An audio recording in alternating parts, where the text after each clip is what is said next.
যে নিৰ্বাচনৰ পাছলৈ কোনো কাৰণত নৰওঁ যি দিব লাগিব আগত দিব লাগিব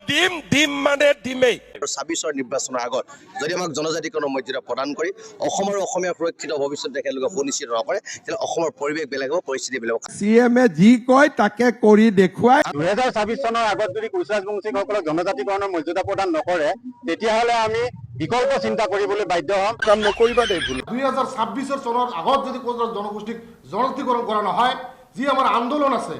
যি আমাৰ গণতান্ত্ৰিকভাৱে আন্দোলন আছে আমি সম্পূৰ্ণভাৱে চলাই যাম মোৰ কোনো আপত্তি নাই ২৬ৰ আগত যদি আমাক জনজাতি মৰ্যাদা প্ৰদান কৰা নহয় আমি অসমৰ পৰা কিন্তু বিজেপি চৰকাৰক উৎখাত কৰিমেই 100% মোৰ কোনো আপত্তি নাই তেখেতেতো ৰাজনৈতিক ইছ্যু হিচাপে ব্যৱহাৰ কৰিব বিচাৰিছে গতিকে তাক আমি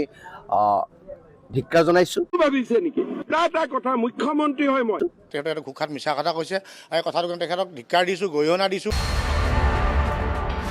চাওক মুখ্যমন্ত্ৰী এজনে ইমানৰ মিছা কথা ক'ব হিমন্ত বিশ্ব শৰ্মাই পাৰে কিন্তু অসমৰ মুখ্যমন্ত্ৰীয়ে নোৱাৰে মুখ্যমন্ত্ৰী ডাঙৰে যিটো কথা কৈছে গছত গৰু উঠা কথা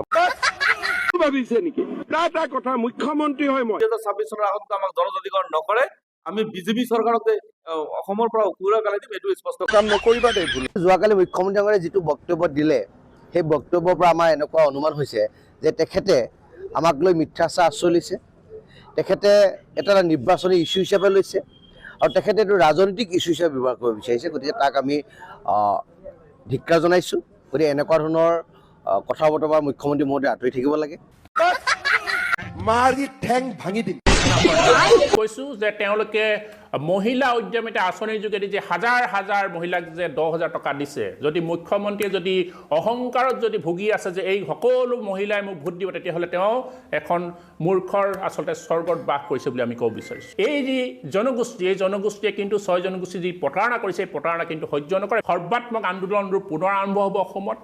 অৰ্থনৈতিক অৱৰোধ জংগী আন্দোলনৰ দৰে আৰম্ভ হ'ব তাৰ লগতে যিমানবোৰ আচলতে কেন্দ্ৰীয় নেতৃত্ব আহিব প্ৰধানমন্ত্ৰীৰ পৰা আৰম্ভ গৃহমন্ত্ৰীৰ পৰা তেওঁলোকক কিন্তু বিৰোধ কৰা হ'ব আগন্তুক ২৯ তাৰিখে গৃহমন্ত্ৰী অমিত শ্বাহ আহি আছে গৃহমন্ত্ৰী অমিত শ্বাহ কিন্তু টাইপাৰ তৰফৰ পৰা তেওঁক বিৰোধ কৰা হ'ব